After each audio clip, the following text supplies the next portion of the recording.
Our presentation discusses the knowledge question, is it ethical to make immoral decisions for the benefit of the greater good? To start off the presentation, let's look at the recent coronavirus outbreak that's happening right now in Italy. After hearing about the quarantine in Italy, we were shocked by the extreme measures that were being taken in order to stop the spread of the coronavirus, and we discussed whether these extreme measures that stripped away the basic rights of people in Italy really was worth the outcome of stopping the spread of the virus. The measures being taken in Italy and around the world have never been taken before in history, which shows just how significant coronavirus is to our society and just how relevant our investigation is because it is a current issue. As the novel coronavirus spread from China to Italy, many people were panicking, and Italy has been put under a total dramatic lockdown. So under the initial lockdown rules, schools, universities, theaters, cinemas, bars, and nightclubs were closed in Italy's northern regions. Religious ceremonies, including funerals and weddings, and sporting events, were suspended or postponed. People in Italy are also being forced to stay at their home in order to limit the contact from each other. So these people in Italy, as mentioned above, are being stripped of their basic human rights in order to stop the spread of this new novel coronavirus. So we chose this real-life situation because it is a current issue that has spread globally to where mostly everyone in the world is being affected by it, either indirectly or directly. People around the world have been encouraging to practice social distancing, and people are also encouraged to stay at their homes, so everyone is taking a break from the outside world. After looking into this real-life scenario, we begin to question whether it is worth stripping away basic human rights from specific people in order to better the health of the greater public. We also begin to think of other situations where some people have had to sacrifice their own freedoms in order for the benefit of the public. This led us to formulate the knowledge questions: does the end always justify the means? And is it ethical to make immoral decisions for the benefit of the greater good? We decided to investigate the knowledge question: is it ethical to make immoral decisions for the benefit of the greater good? To tie this knowledge question back to the real-life situation mentioned before, this knowledge question can be used to discuss whether the quarantine of people, which is stripping away the basic human rights of the people in Italy, is justified by the end of the coronavirus. In order to help us answer this knowledge question, we will also be looking at how this question relates to the areas of knowledge of ethics and the areas of knowledge of history. Our first area of knowledge of ethics can help us answer this knowledge question by helping us decide if it's ethical to do immoral actions if it benefits the greater good. Our second area of knowledge of history can help us answer this knowledge question by looking at past actions, such as wars and historical events, and see if the methods taken can be justified by the outcome of these events. The first area of knowledge that we will dive into to develop an answer to this knowledge question is the area of knowledge of ethics. Our claim is that it is ethical to commit immoral actions for the benefit of the greater good. In order to support this claim, we will look at the atomic bombing of Japan during World War II. During World War II, the U.S. dropped 2 bombs on Japan. The first bomb was dropped on Hiroshima and killed about 135,000 people. The second bomb was dropped 3 days after the bombing of Hiroshima on Nagasaki and killed around 50,000 people. This immoral decision was indeed both justified and ethical because the United States chose to adopt a stance that seemed to limit the amount of casualties in the war, which shortened the war, which in turn benefited the greater good, as each country involved in the war was struggling financially. It was certainly a reasonable view for the United States of America to take, since the USA had suffered the loss of more than 418,000 lives, both military and civilian lives. To the top rank of the U.S. military, the 135,000 death toll from the dropping of the atomic bombs was worth it, to prevent the many thousands of American troops that would be killed in invading Japan. Thus, the dropping of atomic bombs, although immoral because it killed hundreds of thousands of people, ended up stopping the war and reduced the number of casualties, which then benefited the most people. So this is ethical because it fits the utilitarian mindset, which is the mindset that believes that an action is morally right and ethically right if the consequences benefit the most people and maximize the most amount of happiness. However, the dropping of atomic bombs has been a controversial topic, as many have argued whether or not it is actually ethical and justified through the United States winning of the war. Our counterclaim is that it is not ethical to make immoral decisions for the benefit of the greater good. Our counterclaim can also be supported by another perspective of the atomic bombing of Japan, which argues that the bombing was not justified because it caused a numerous amount of deaths. Secretary of War Henry Louis Stimson believed that the bombs were not needed to reduce the need of an invasion. According to Stimson, Japan had no allies, its navy was almost destroyed, its islands were under a naval blockade, and its cities were undergoing concentrated air attacks. This other perspective of the atomic bombing of Japan argues that the United States already had many industrial resources that it could have used against Japan that would not have caused as many deaths because Japan was already weak.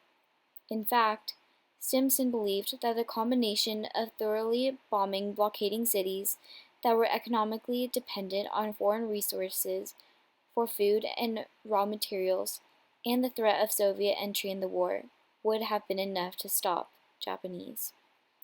From a deontologist mindset, which is the mindset that believes that an action is judged independently from their outcomes, this action would be unethical because the dropping of an atomic bomb is immoral. This proves that the immoral decision of dropping atomic bombs is unethical because the action itself was immoral, even though the outcomes of it brought on more benefits than it did consequences. To conclude the development of this question in regards to the field of ethics, there will always be multiple views of what is classified as ethical and what is classified as unethical. The dropping of the atomic bombs during World War II will always be argued over whether or not it was ethical. According to the utilitarian point of view, the dropping of atomic bombs is ethical because the outcome of the dropping of these bombs maximized happiness and resulted in what the whole world wanted, which was the end of the war. However, looking at this action by separating the outcome from the action itself, as is by the point of view of a deontologist, the dropping of atomic bombs is unethical because the decision and action to drop the bombs is immoral, as it had the intentions of killing a great amount of people. Like the example of the dropping of atomic bombs on Japan, making immoral decisions to benefit the greater good can be both seen as ethical and unethical, which just depends on how an individual and a group of people view what is ethical and what is not ethical. The second area of knowledge that we will look at to answer the knowledge question is history. Our claim is that in regards to history, it is ethical to make immoral decisions for the benefit of the greater good. An example that supports this claim is the Civil War. The Civil War was strictly an American war that was fought between the North and the South from 1861 to 1865. This war occurred as a result of an ongoing debate over the enslavement of Black people. The South supported slavery as their economy was solely dependent on the crops produced, such as cotton, through slave labor in the plantations, while the North opposed slavery and thought that it was immoral. Although the Civil War is a war and resulted in several casualties and deaths, which is immoral, the end result of the war, the end of slavery, justified the actions that were taken in order to produce such a result. The immoral decision to fight in war was proved to be ethical as it benefited the greater good through the abolishment of slavery, as well as the unification of the nation as a whole, rather than two separate nations. The Civil War resulted in the subsequent passage of the 13th, 14th, and 15th Amendments to the Constitution, which helped abolish the institution of slavery in America and firmly redefine the United States as a single, indivisible nation. This outcome that benefited the greater good was worth the deaths of hundreds of thousands of people, because it not only benefited the greater good of the present, but also benefited the future generations to come. Our counterclaim is that, in regards to history, it is not ethical to make immoral decisions for the benefit of the greater good. An example that supports this claim is the Japanese internment camps. President Franklin Roosevelt established Japanese internment camps during World War II through his Executive Order 9066 that was in response to the attack on Pearl Harbor. Japanese internment camps were the concentration camps where the Japanese were isolated to, in order to help the world feel more secure and safe, as Americans were scared that anybody tied with Japan in any sense, whether it be ethnic or cultural, would aid Japan in the war and betray the U.S. The decision to place all Japanese Americans into internment camps was unethical because these Japanese Americans were being stripped of their basic human rights, just because the world was scared that the Japanese Americans would commit another atrocious act. It is unethical because the United States blamed all Japanese Americans for the attack on Pearl Harbor, even though only a few of the Japanese people were to blame for this event, and gave them unjust and unfair punishments. While the intention for placing Japanese Americans in internment camps was for the protection and the safety of the United States, it really resulted in negative consequences for Japanese Americans. Not only were Japanese Americans stripped of their human rights and placed in isolation, but they were also ashamed of their own culture and ethnicity. Japanese Americans felt shock, fear, and worry as they were forced to deal with the stress of enforced dislocation and the abandonment of their homes, possessions, and businesses. Also, Japanese internment camps did not actually benefit the greater good, even though they were supposed to, but rather just traumatized and inflicted psychological pain on Japanese Americans. Due to the extremity of negative effects that internment had on Japanese Americans, Japanese internment camps, though benefited Americans as they felt safer, were immoral because they stripped Japanese people from their basic human rights and caused long-term negative effects that overpowered the safety and security that Americans felt. To conclude the discussion of our knowledge question in regards to history, we have to acknowledge that some immoral decisions can be ethical if it benefits the greater good, while other immoral decisions can be unethical. As shown with the Civil War, some immoral decisions, such as war, can be ethical if the outcome benefits the greater good and gets rid of something that is already immoral, such as slavery.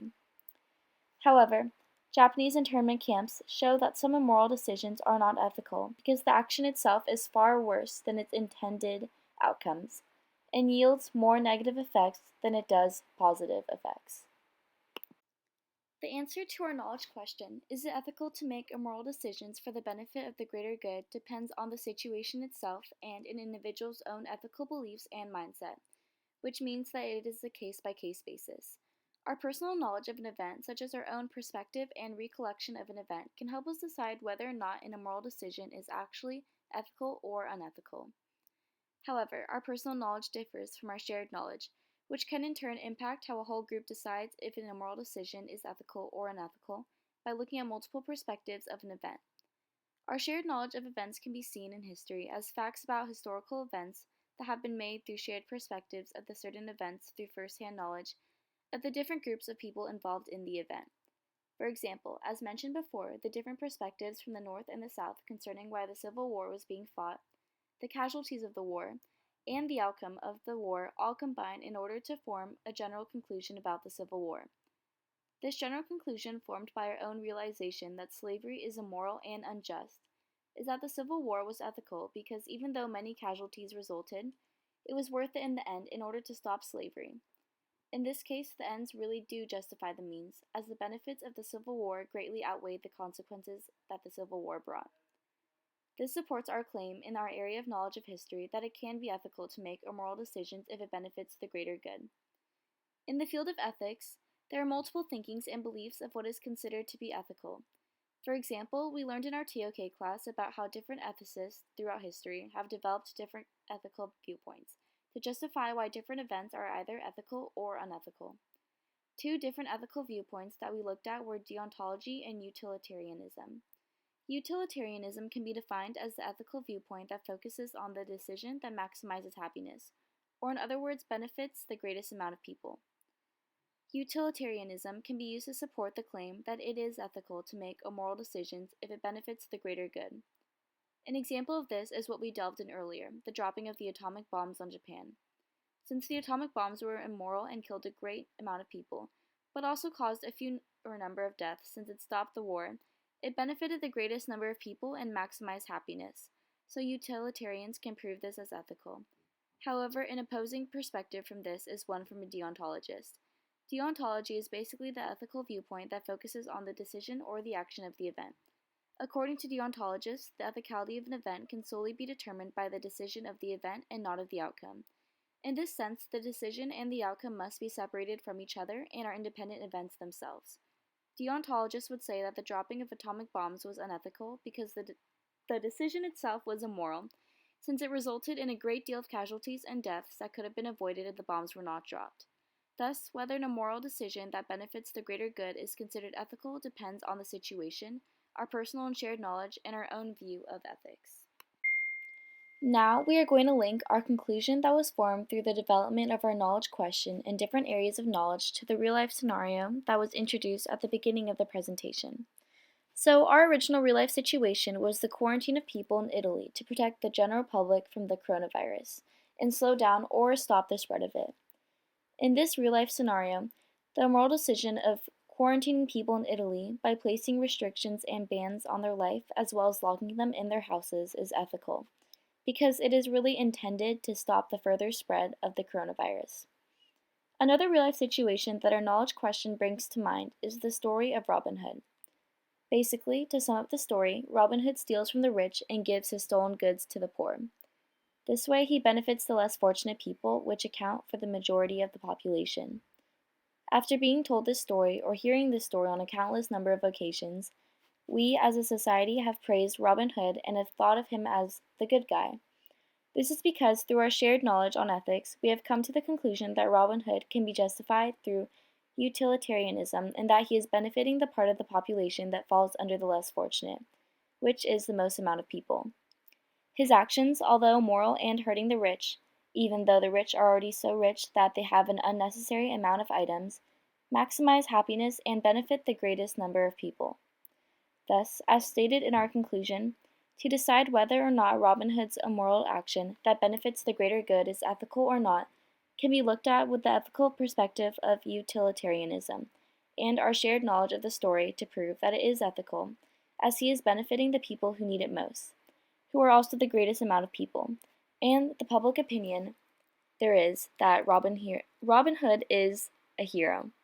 However, if we look at the story of Robin Hood from a different ethical perspective, from that of a deontologist, it is unethical for Robin Hood to be stealing from the rich and giving to the poor, because the action itself of stealing is immoral. This example from Robin Hood helps prove our conclusion that the ethicality of an immoral decision that benefits the greater good depends on the situation and our own ethical viewpoints. To conclude this whole presentation, the discussion of the knowledge question, is it ethical to make immoral decisions for the benefit of the greater good, is subjective, meaning that there is no one way to answer this question. This knowledge question has to be thoroughly discussed in every situation by using our personal and shared knowledge and our ethical viewpoints and understandings in order to answer that question for a specific situation or event.